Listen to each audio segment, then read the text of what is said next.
Welcome to the ChangeMakers podcast, produced by City Current and powered by Higginbotham Insurance and Financial Services.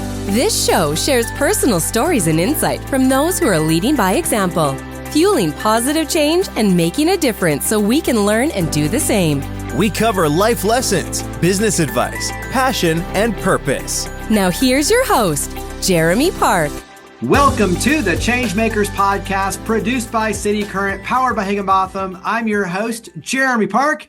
On this episode, we're talking about leadership and service, leading a helicopter squadron with the U.S. Navy, supporting our veterans, and so much more. That's why we're honored to have with us Shelby Mounts, U.S. Navy veteran and Executive Director of NextOp Veterans. How are you doing? Hey, I'm doing great, Jeremy. Thanks for having me on today.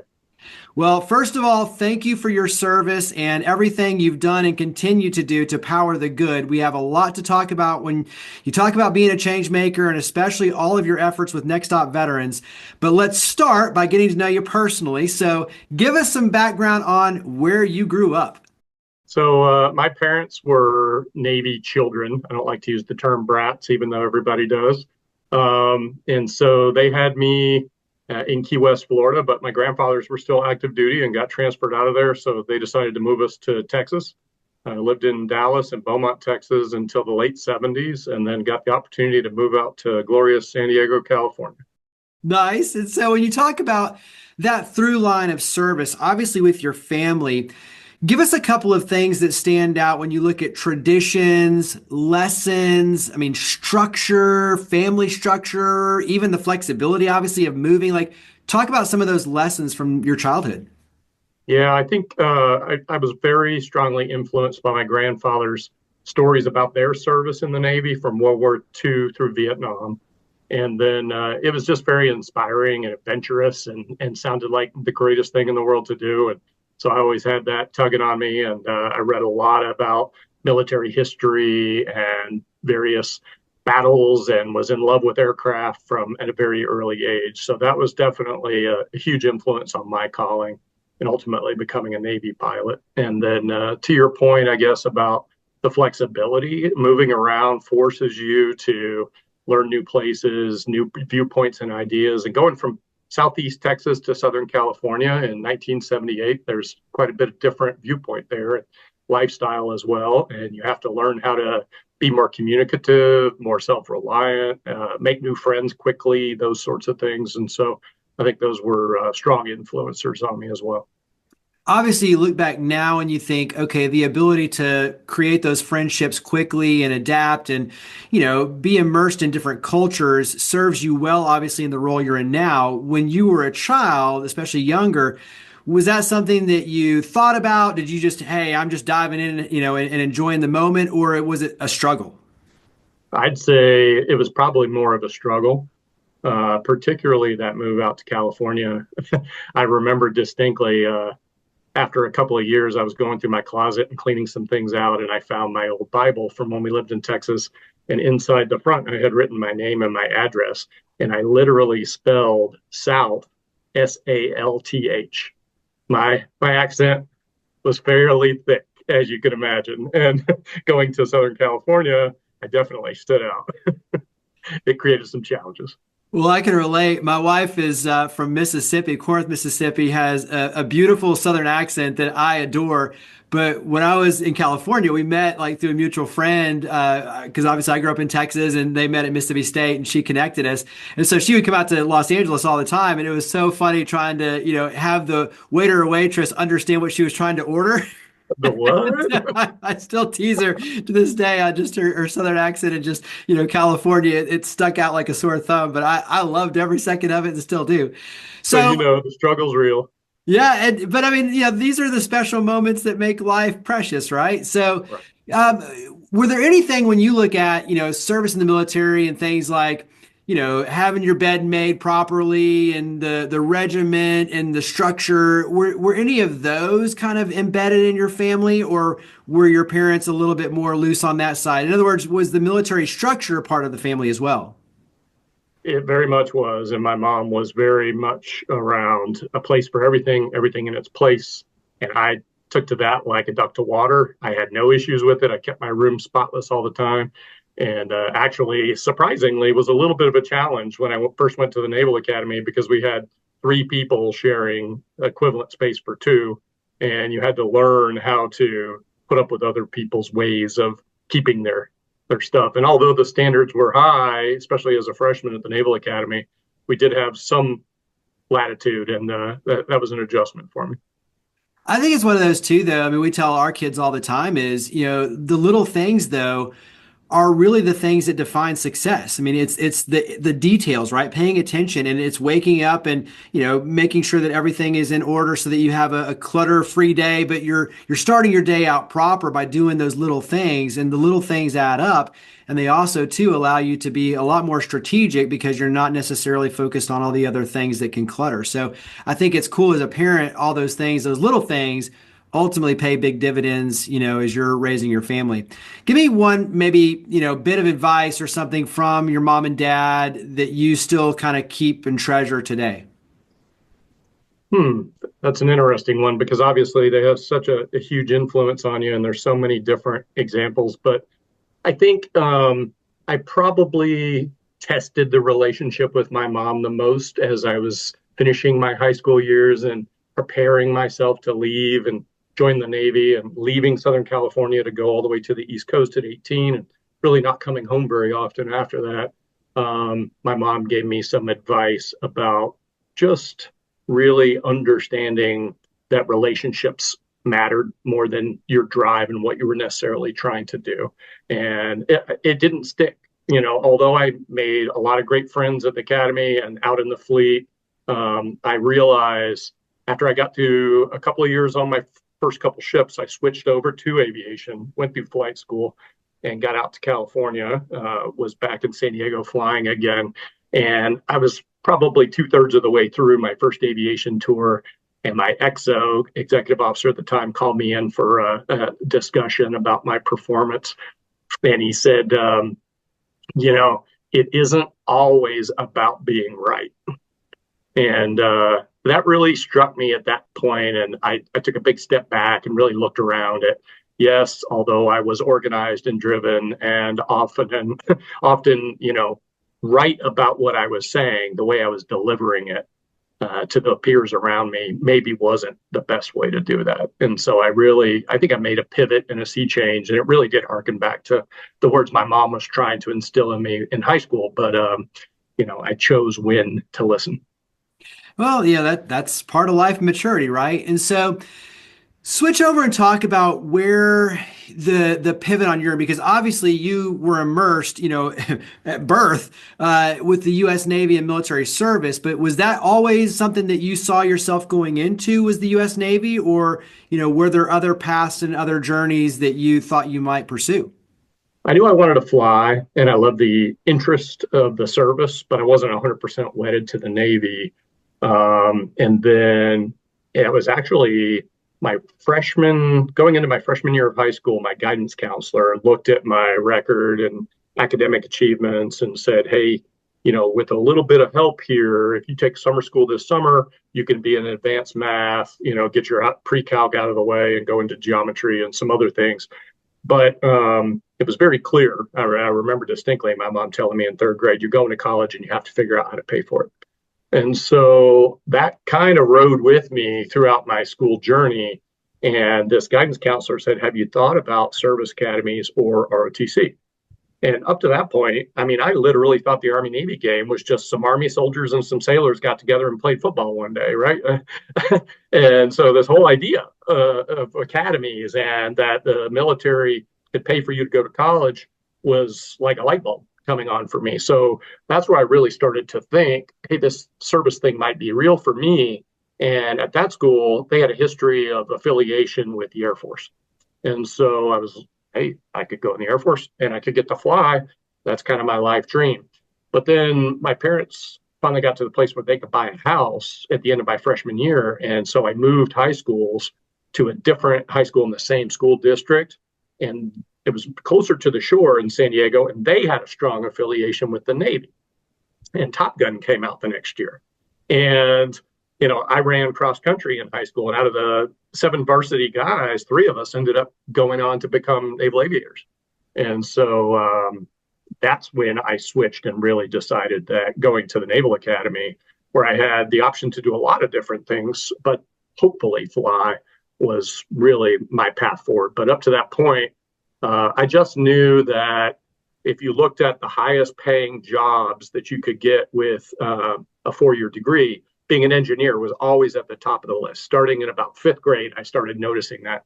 And so going into high school, my thought was I was going to go into an engineering program, most likely electrical engineering, because I was really into music, and I thought that I could design one day a way to listen to speakers without having to have wires. And I thought that would be a super cool thing rather than these big speakers with wires all over the place. And then I got smacked in the face with Naval Academy academics and switched to general science.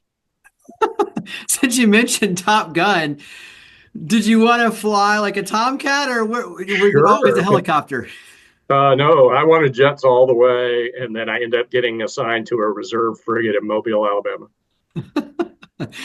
So talk about going to the Naval Academy, Annapolis. What was that like?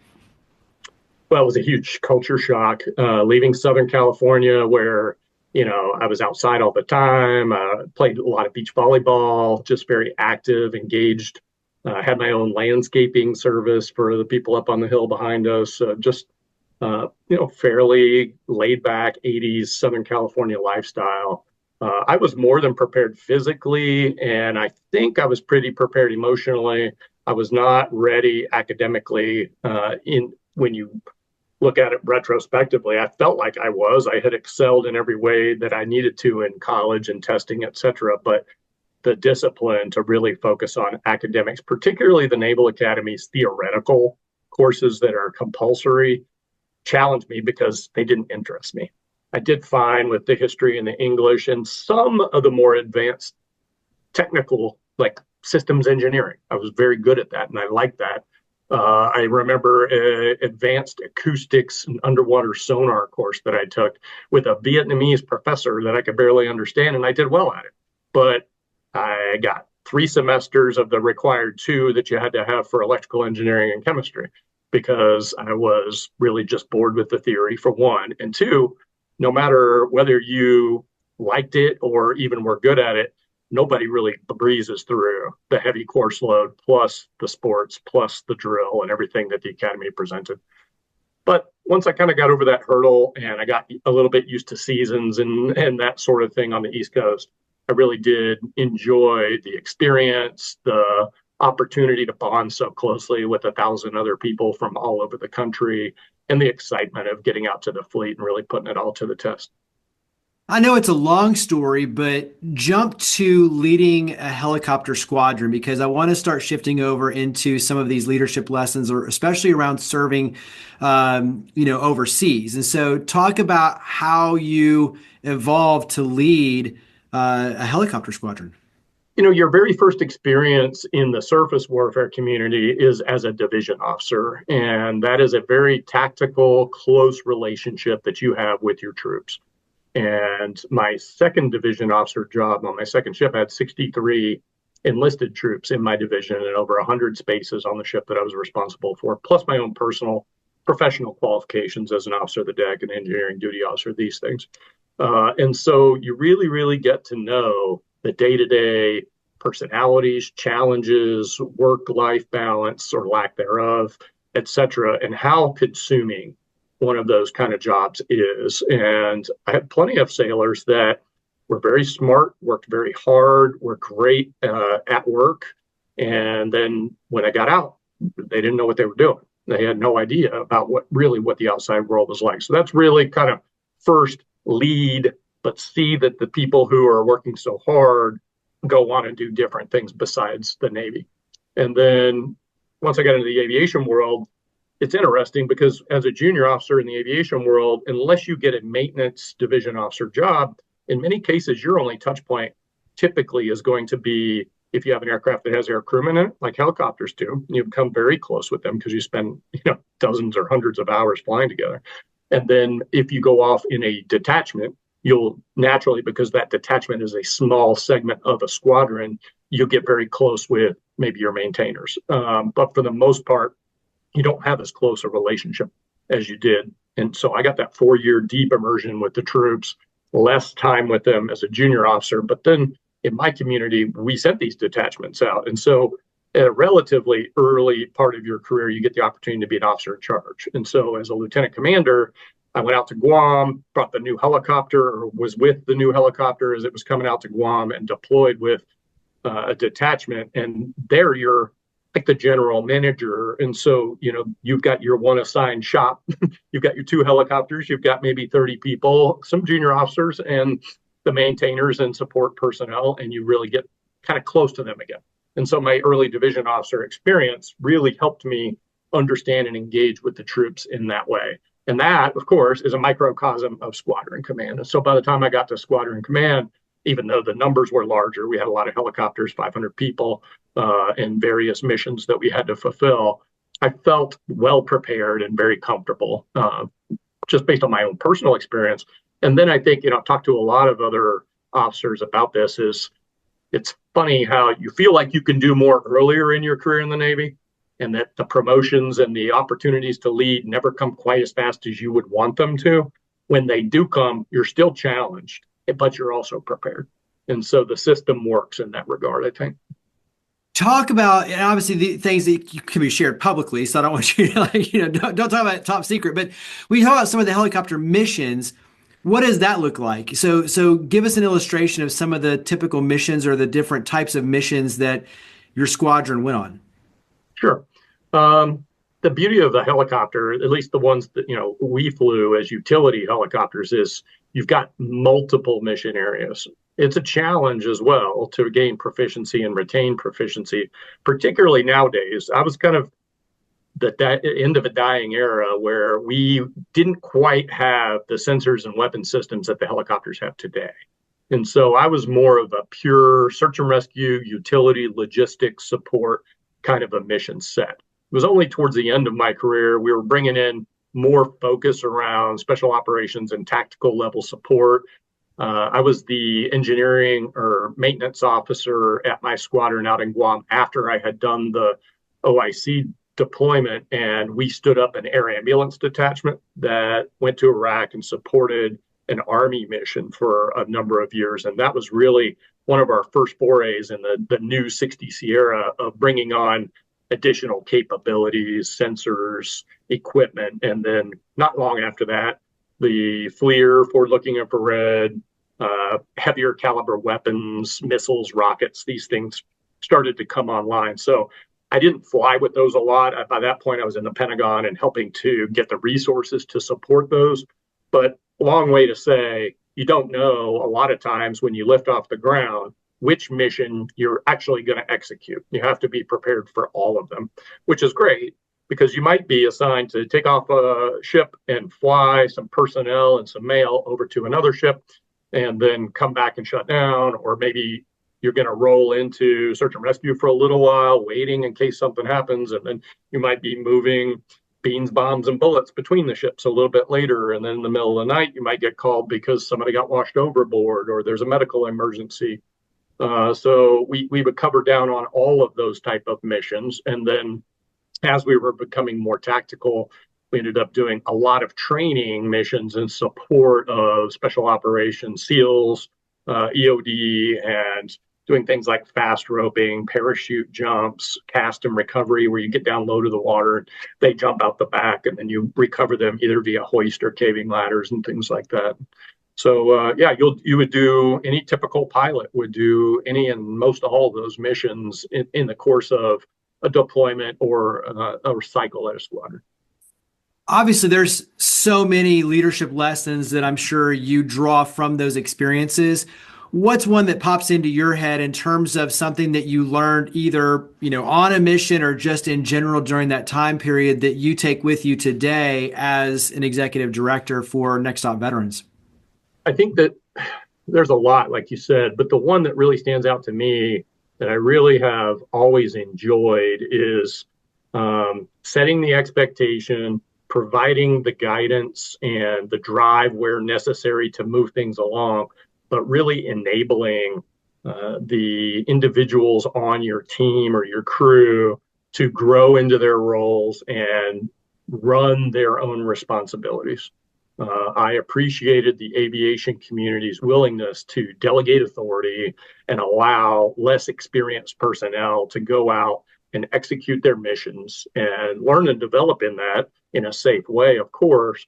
But that enables an organization like NextOp, which we're at 18 employees right now.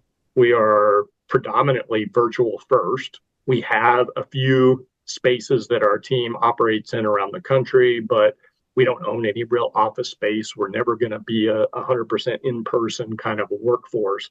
And with 18 people distributed mainly throughout the Southeast United States, and very often this is the only interaction you might get with them once a week or once a month or even less, you really have to rely on the individuals to go out there and be self-motivated and to know what they're doing and provide them the kind of guidance and tools and support that enables them. And then hopefully they can be successful. You mentioned the Pentagon. Talk about your transition out of military service, because really 25 years plus in terms of serving in the U.S. Navy. Talk about that transition, because I think that will paint the picture of then what you do and how much you help and support our veterans with NextOp Veterans. Well, I'll tell you, it wasn't easy. And as a Navy captain, 25 years with a master's degree, and went to the Naval Academy, a pilot, et cetera, you would think on the surface that, boy, you just kind of pick your opportunity, right? And I think a lot of people expect that that's the case. And I was lucky because after my first Pentagon tour, I was assigned to Shell Oil down in New Orleans for a year as a SecDef fellow. And essentially my assignment was go study the company. And so I wore civilian clothes and I went to One Shell Square downtown, and I had an office, and I had the freedom to really, what I say, rekindle my love of learning, because it had pretty well been squeezed out of me after the academy and flight school and all the constant learning that you have to do and how much operational pressure you're under. So I started learning about the oil and gas industry and Shell and their organization and how they did things in a different way than the military does. But, you know, a large global organization that operates in CapEx intensive, heavy equipment, there was a lot of similarities, particularly because I was in the deep water unit there. So that really gave me a year to somewhat decompress from my career, to learn, to see how other people operate on the outside world. It was on that assignment that I made my decision to not compete for 06 command, because I had a command as a commander as an 05. The next logical progression for me was to go command one of those big deck ships or a wing. And my record indicated that I was competitive for that assignment, but I had 6th, 4th, and 2nd graders at that time. And I remember distinctly dropping them off at school one morning, which I had never really been able to do.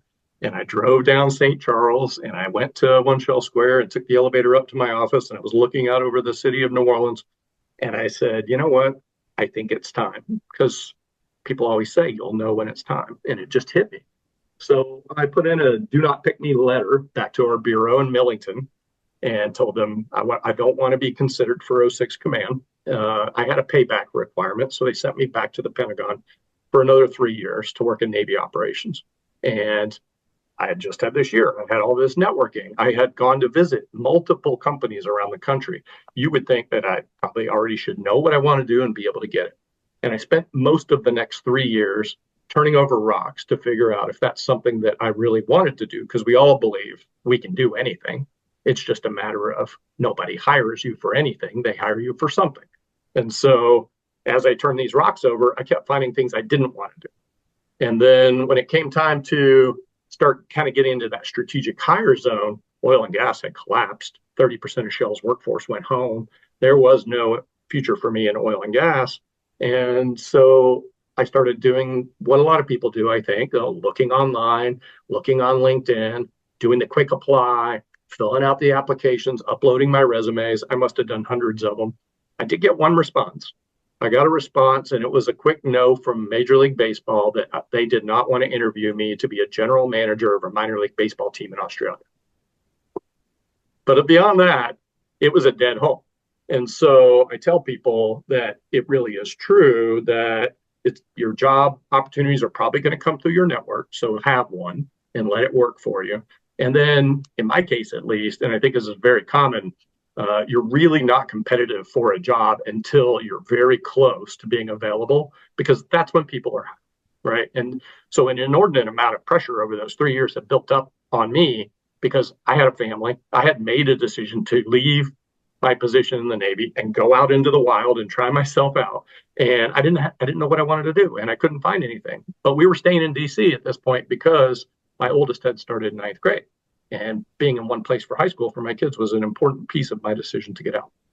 So literally, a buddy who I had helped to mentor in the fellowship program had done a fellowship at Oxford University in England, and moved back to the Pentagon in my old job as a helicopter requirements officer. And he sent a report down to the battle watch captain, which I was at the time, and I saw his name. And so I rang him up and I said, "Hey, you're in the building. Let's meet finally," because it had all been phone calls up to this point. And we went to lunch, and literally he asked, "Hey, aren't you getting ready to retire soon?" And I said, "Yes, my approval happened last week, and now I'm out of the Navy in 3 months, and it's almost Christmas. Like, I don't know what I'm going to do." And he brought up an opportunity that his father-in-law had mentioned the night before. It sounded intriguing, something I hadn't thought of. This was doing business development for a metals company out of Pittsburgh who was focusing on the defense industry and wanted to create a focal in their Crystal City office here. And so I looked them up. They sounded intriguing. In fact, they made components that I had flown. They did forgings for Blackhawk and H-60 rotor heads and swash plates, and made components for the engines that we flew. I could get behind something that I could touch. And so I tailored my resume that night. I sent it in. My name got thrown in the hat, and I started a series of interviews. And literally the day I walked out of the Pentagon, December 6th, 2016, I got home, took off my uniform for the last time, and I got a phone call offering me a job within an hour. So a lot of stress went away pretty quick at that point. But then I thought about it. Golly, that was hard. And it's got to be that much harder for the enlisted community. So when I found out about NextOp, I was really intrigued. Yeah, and I want to touch on a few things. One is you mentioned Millington. And so for everyone, we know this in the Memphis area, but Millington Naval Support Activity Mid-South, NSA, is like the HR for all of the U.S. Navy. So all of the HR kind of side goes through, which is a cool storyline for Memphis in the Mid-South. So that's kind of some cool context there. The other one is, you mentioned obviously the frustration, the confusion. And I want to touch on this side because my brother, coming out of serving for the U.S. Marines, I saw this firsthand with him. And you go from a leadership role, serving our country, literally responsible for lives, especially in combat, and, seeing the best in people, but the very worst. And you go from leading hundreds and thousands of people to then all of a sudden it's like, what do I do? Where do I go? How do I fit in corporate? How, in a world sometimes that doesn't even regard those titles or what you've experienced. They know that veterans bring a lot to the table, but it's a different side. And then how do you make the acronyms and the software and the things that you learned in the military apply to the corporate that now AI is just looking at, matching up on resumes and spitting you out as no, not even giving you a chance. And so, as you mentioned, relationships, the power of relationships, but not as many people when you're serving the country have the ability to create those relationships because they're literally overseas serving our country. So talk about kind of that psychological side of what you had to unpack and deal with in the soul searching, because I want that to be a big part of the context as we switch over and talk about what you do with NextOp veterans. Yeah, I think the year at Shell really gave me the opportunity to start to take the uniform off in my mind in advance. So I consider that a huge blessing for me. I wasn't so wedded to this is who I am. So I had already thought about the fact that the outside world is challenging. It's competitive.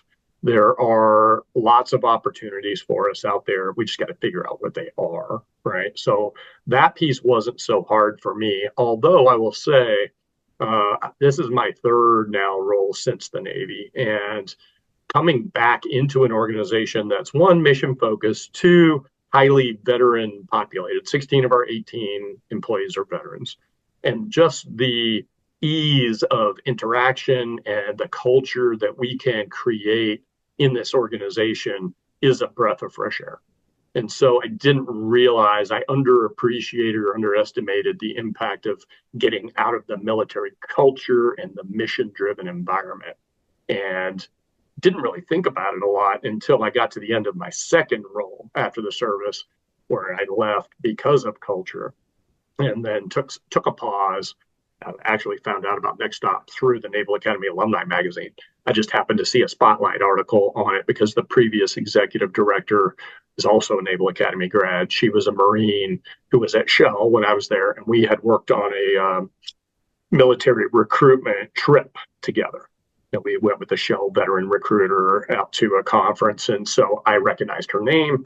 I read the article, and then I said, gosh, that's really impressive what they're doing. I want to learn more. And so, I do recognize that that is a big piece of one of the challenge points, is just saying, where can I go find something that's going to give me a mission-driven environment along with a culture that I'm comfortable with? And that's, really up to every individual to figure that out.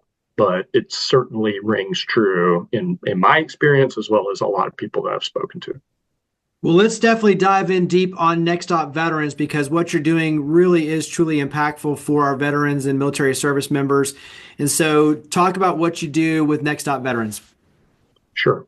So NextOp was started about 10 and a half years ago in Houston at the peak of the wars. And so you had a really compressed cycle where people were rotating in and out of combat, and often at the end of their assignment were being processed out of the service as soon as they got back. So really compounding the challenge of knowing what the opportunities are, having a network, being mentally ready, possibly dealing with some mental or other emotional challenges related to the deployments and what they were doing. And then essentially being turned out where one day you have all of the support and services you need, and the next day you have none of the support and services that you need. And so Houston, being one of the largest veteran populations in the country, ended up having a large suicide problem, homelessness problem, drug and alcohol dependencies, financial crises, all these challenges. So a couple of enterprising folks, a veteran and a CEO of an oil and gas company in particular, Donovan Campbell and Doug Fauché, came together. Mainly because Donovan, who had gone to Princeton, became a Marine Corps officer, served in combat in Iraq and Afghanistan, had gotten out of the service, went home to Houston and saw this around town. And so he's networking, trying to figure out what his next opportunity is going to be. And he ends up basically meeting Doug for the first time and said, hey, what are we going to do about my machine gunners that are out here around town and they're struggling? And that started a conversation that ended up focusing around what, at the time, the middle enlisted veteran population, post 9/11 veterans in Houston. And they said the best medicine to cure all these challenges is a good paying career as soon as possible, right? Ideally, as soon as you leave service, but as soon as possible. And so that's what they started with. It was all in person in Houston, pre-COVID, very much bring a bunch of veterans in, bring employers in, big tent type things, connect them up, and off they went. Of course, I mentioned oil and gas collapsed in late 14. So this is right as NextOp is spooling up. So very quickly, yes, they did oil and gas work, but got into logistics and construction and other industries where this kind of middle enlisted group could initially fit right in, right? 2017, hired a Louisiana expansion manager. Ben Armstrong had been a Marine Corps Harrier avionics technician from New Orleans, ended up going to the University of Texas and helping to stand up their veterans program at the University of Texas, and then went home to New Orleans and worked in emergency management contracting for the city. when Mitch Landrieu left office, he then had met John Bursler. John was the original executive director of both NextOp as well as Combined Arms in Houston. And then John convinced Ben to join the team and grow Louisiana. And so that effort has led to now we have 4 people in that New Orleans area. That office has placed close to 1,200 veterans all time, and it was a success story. John brought Stephanie in to take over NextOp from him. He ran Combined Arms for a while, and then he went on to the VA as I think success leader there, and now he's recently left the VA. And so that's kind of the model, was focus on recruitment and development from the job preparedness perspective of candidates, provide this service for free, and then largely it was teach them how to go be prepared to find a job. There was some direct placement, but that wasn't the primary focus or skill set when I came in. And so I reached out to Stephanie. We had that conversation. She said, look, we're pretty good on helping candidates get their confidence and their legs under them and have a resume and interview skill set and send them out into the wild with a fishing pole. But we don't have the other side of the equation, and we're poised for growth, but I'm looking for somebody that can come in and lead that. So I put my name in the hat. About a month later, got hired in October of 2022, kind of assessed the organization up front. We had some near-term adjustments we had to make to stabilize ourselves financially, but then we had this great opportunity to really engage the other side of the equation, which is industry, right? Which employers are out there that would be good fits for veterans, that would provide them good career and developmental opportunities, and that we could engage with, gain intimacy with, get the jobs from them, and create a pipeline of talent. So we started down that road. We then defined key focal industries that we think are future-proof and are really a good fit and good for the country as well, to take advantage of the skill sets that are developed in our veterans. Of course, it's things like energy and healthcare, but it's aerospace and defense and communications and logistics and these sorts of things. And so that focus is very helpful for us, because I think we were spread really thin as far as who we engaged with. Basically, if you would give us a job, we'd try to get you a veteran, and maybe that would work out. We've gotten much more focused and have gone from kind of a scattergun approach to, I wouldn't necessarily say we're snipers yet, but we're definitely getting to the sharpshooter status. And a big driver of that was we partnered with a Department of Navy and Department of Defense funded training center in Virginia called ATDM. And there was always some DNA around expanding the development piece of the candidate, but in practice, it had never really been anything more than teaching interviewing skills and resume refinement stuff. And then more recently, LinkedIn, and maybe if you take advantage of some of our other resources, financial management training and this sort of thing. So the ATDM relationship is 5 training tracks, 4 months long, to get people ready to go into the maritime industrial base, machining, welding, 3D print operators, non-destructive testing, this kind of thing. And they want 50% of their candidates to be veterans. They had no idea how to find them. And I said, well, good, I think we can help you on that front. So that led to some efforts to build that partnership up and understand how we could guide candidates to them for training. We could work with the candidates while they went through their training, and then we could augment their career placement services on the backside by participating both in their in-person events, but also the multiple virtual events that we do and the relationships that we're building up in that maritime industrial base. So that started to work nicely. The follow-on conversations actually led us to Blue Forge Alliance, which is a nonprofit based in Texas, funded by the Navy, specifically focused on strengthening the maritime industrial base supply chain and the workforce. Obviously, we fall on the workforce side of that. So we started talking to them, and they said, we like your work, we like what you do. Why don't you send us a proposal about what you could do for us?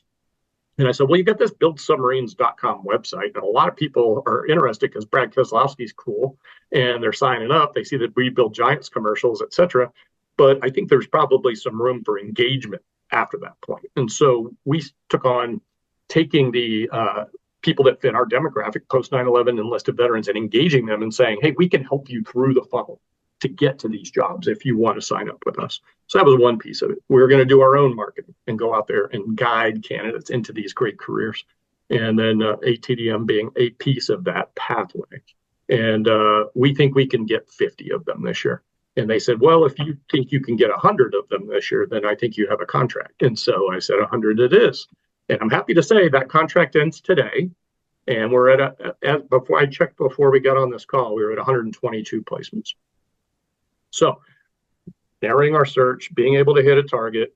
We are also able to hire our first program manager. We brought in Adam Forbes as Aerospace and Defense Program Manager, retired Air Force veteran, put him in charge of this effort last March. So he's been on board for a little less than a year now. And the team has organized around this, and we see the value of focusing on an industry and building it out. So this year, if we can find the resources and the partnerships, we intend to do the same thing in energy and healthcare. Those are our two next focals. And so that's where we are on our journey today. And that individual candidate gets recruited in through word of mouth, through base visits, through social media advertising. Those are kind of our primaries, or referrals. So Combined Arms, hiring our heroes, Operation Stand Down Tennessee. These are all partners of ours that will refer candidates to us because they don't have the ability to help them for whatever reason. And so we work with that candidate, again, to get them job ready. Once they go job hunting, we have a metric to historically, we try to get them hired within 40 days. And then we also try to drive average starting salaries that outpace inflation. So average starting salaries have gone up about $7,000 in the last couple of years for us, which is great. We're just under $70,000 a year now for our average. But for the direct placements, which means you give us a job, we give you a candidate that fits, that's been screened, groomed, prepared. You hire that candidate. Those people are making more. They're making closer to $85,000 a year. So that's great news. We're seeing some good trends in that metric as we continue to focus. And then we've also had 3 candidates in the last 6 months, which is a first, that have started at over $200,000 a year.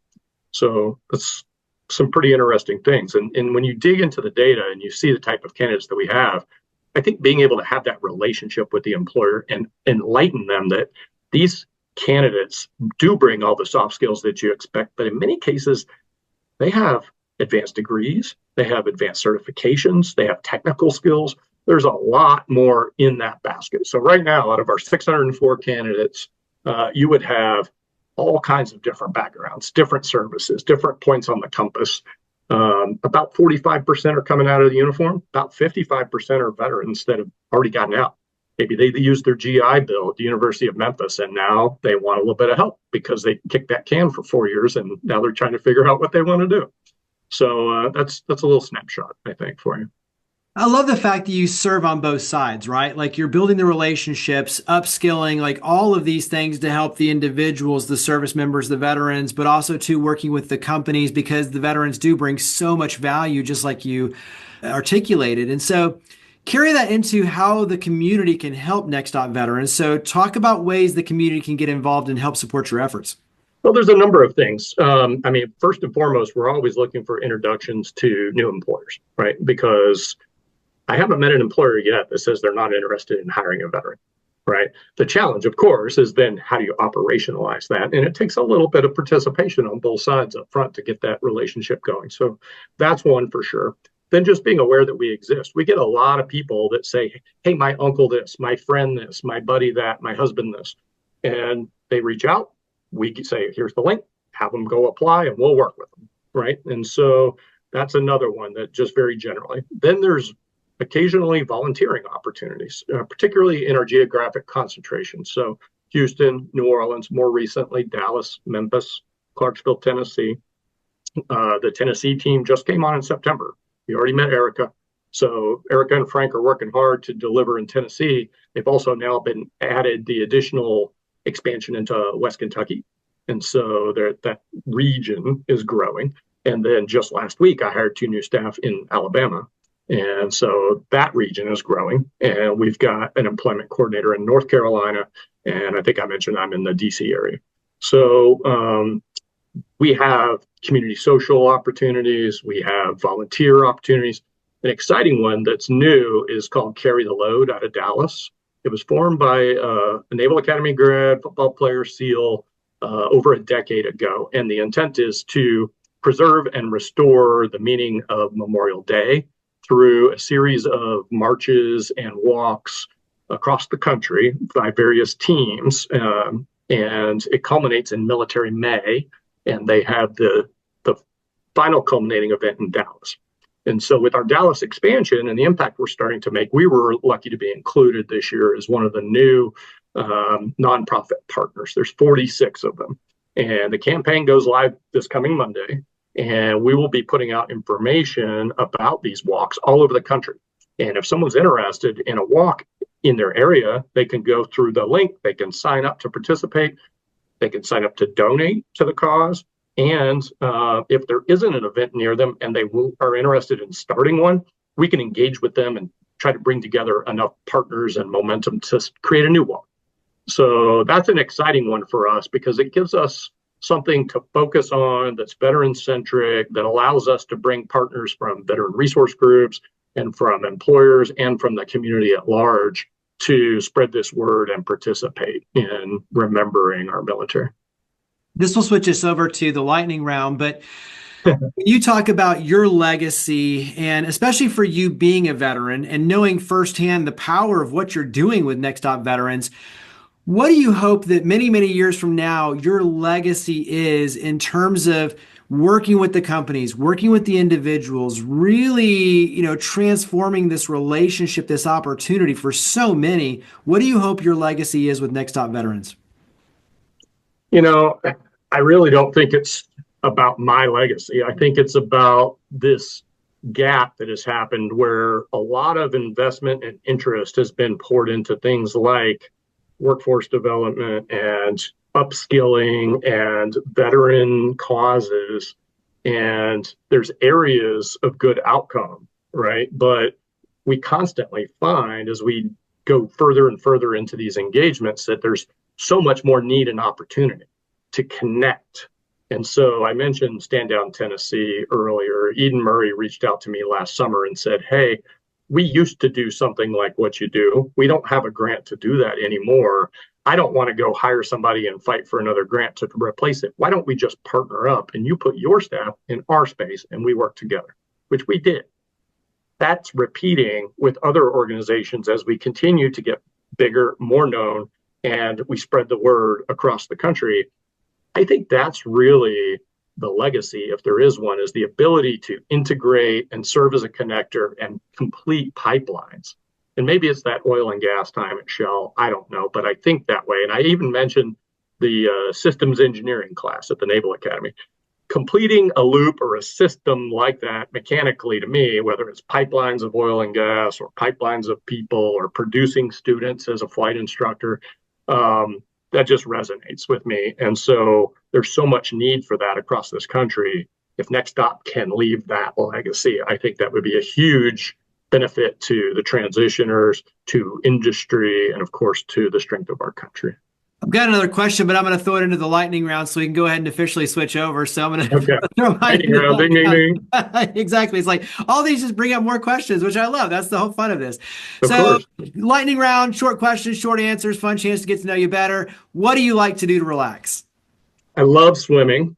I used to love to go on long runs and my body started to rebel. So I'm just trying to get back into running. I wouldn't call it that relaxing anymore. I've started reading again.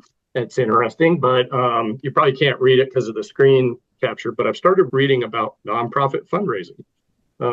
So finding a little bit of time in the evening, partly because all three of my kids are in college now, so we're empty nesters. And it's just, I have a little bit more free time in that regard. So I like to walk. I like to go hiking with some friends in the neighborhood. And every chance I get to go down to New Orleans and listen to some live music or go to a Tulane football game, I'll do that too. Well, that's good. And you already knocked out the book question. So knocked that one out. That's good. What's a fun date night for you and your wife? Usually it's go somewhere where we can get a good meal and just relax a little bit and then maybe watch a little show on the couch afterwards. When you have visitors come to the DC area, where do you like to take them? we don't get that many visitors. I know a lot of people come to DC, but when they come, they usually have a purpose. So we don't get that many. But if we have family come in the summer, we'll certainly take them down to Mount Vernon. I live on George Washington's former land, very close to Mount Vernon, and people love to go see that. Very cool. What's an area outside of New Orleans? What's an area you like to go to vacation for you and your family? Anything with a beach. What is a favorite TV show or movie? Maybe it's Top Gun, but what's a favorite TV show or movie, or what's something you enjoy watching on TV? So right now, you'll probably laugh at this because it's so old, but I'm on season 2 of Lost.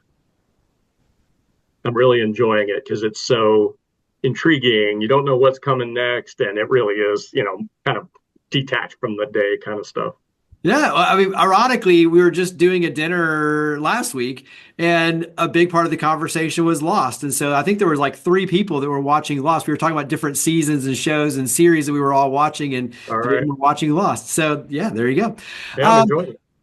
Okay, so this was the question I was going to ask you. What are your words of encouragement for businesses? When you talk about them hiring veterans, what are some words of encouragement for the businesses to hire veterans? I'd say, a lot of people get tripped up around, hey, I've heard about SkillBridge, or I've heard about WIOA job credits or tax credits or something for hiring veterans. Don't focus on the money or a specific tool like SkillBridge.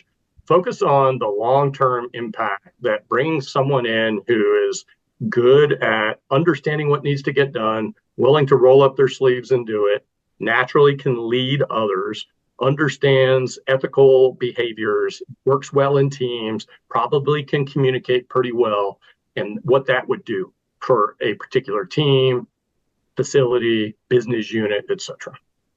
Is there not necessarily a favorite, but what's the first one that pops into your head? A quote, a saying, something that inspires you? And obviously you don't have to get it verbatim, but is there something, favorite quote or saying that inspires you? It's probably cheesy, but every retirement that I go to always has that JFK quote about, no greater honor than serving in the U.S. Navy. And because I grew up, hearing that pride resonate through my grandparents and what they went through and what they did in the service and how it made them who they were, and it inspired me to serve. I hope that by showing all of these veterans that there are great opportunities for them out there, that they can be productive members of their families and society and contribute back to our country, that will allow those who maybe today don't think about the military as an option to think about it, go try it, and have that same sense of pride. Give me one. Obviously, there's many, countless, too many to name, but one mentor, someone who poured into you either during the military service or afterward, but someone who stands out to you as a mentor. Yeah, I think Mark Vandenberg would be the one I'd say. He was my skipper on USS Nassau, and we had gone through a winter med cruise and sat out Bosnia for a couple of months, and then came back and went into the shipyards for a long time. And as an engineer in the shipyards, that's a rough life. And I was pretty ready to hang up my spurs and move on. And we were off North Carolina one day. I was officer of the deck. We had a lot of things going on with an aircraft emergency and a fleet of fishing boats coming around us. And he stepped in effortlessly and kind of handled the situation and gave the deck back to me. And then he just looked at me and said, "Why didn't you go to flight school out of the academy?" And I laughed and told him I was too dumb. And then we had a conversation. He encouraged me to go ahead and apply because he thought he saw something in me that the Navy should keep and that I would be good in aviation. And so that willingness to just see that in me, encourage me to change my mind from getting out and go try something new that I didn't think was going to get fulfilled in me. I really appreciated that from him. Yeah, very cool. What's something that you've learned from your wife, or what's a way that your wife has made you better? It's kind of like the parent question. So many ways, right? I think that her absolute dedication to the home and the family and keeping us together, and absolutely, doing what it takes to, even when people are tired or challenged, etc., keep us focused on our traditions, hauling out the Christmas tree early and getting it up, and those sorts of things. I just really appreciate that because, sometimes to this day, I'll still just get too enthralled in what I'm doing with work and lose track of the fact that there's a life around me. I can appreciate that. My wife gets on me all the time. I lose track of time. And she's like, all right, we got to go. Come on. So similar to the question about NextOp veterans and your legacy there, this one is more in general for your life. So for you, your family, personally, professionally, talk about what many, many years from now you hope people say about the difference you made in this world. Man, you're getting personal, man. Well, I think the difference that you make is through the people that you touch, right? So first and foremost, I hope that my kids have great lives and that they look back and say, my dad was a big piece of that, right? And then similarly with NextOp or those that I have worked with, that they would always say he was always in my corner. I love it. We'll wrap up with contact information. Where can we go to learn more, to get involved with NextOp veterans, and also to just carry these conversations forward? Yeah, the website is great. It's www.nextopvets.org. We also have info@nextopvets.org for email, where you can reach out and ask questions.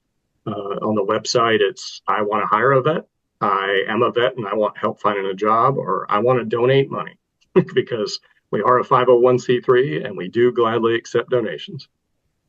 Well, Shelby Mounts, you are indeed a change maker. So thank you for all you've done serving our country, the 25 plus years in the U.S. Navy, and obviously all you're doing today with NextOp veterans. Thank you for being a change maker. Thank you for powering the good. Thank you for coming on the podcast. Thank you, Jeremy. It was a ton of fun. I really appreciate you having me on, especially after having Erica recently, and really appreciate what you're doing. Thank you. Higginbotham Insurance and Financial Services is proud to power the ChangeMakers podcast. We're a people-first company that protects what matters most, the families, businesses, and trailblazers that keep our community going. As one of the nation's top independent insurance firms, Higginbotham is a single-source solution for business insurance, employee benefits, HR services, and personal insurance that's customized for you. We're here to serve you, the people you care about, and your community. Call 866-377-1959 or visit higginbotham.com.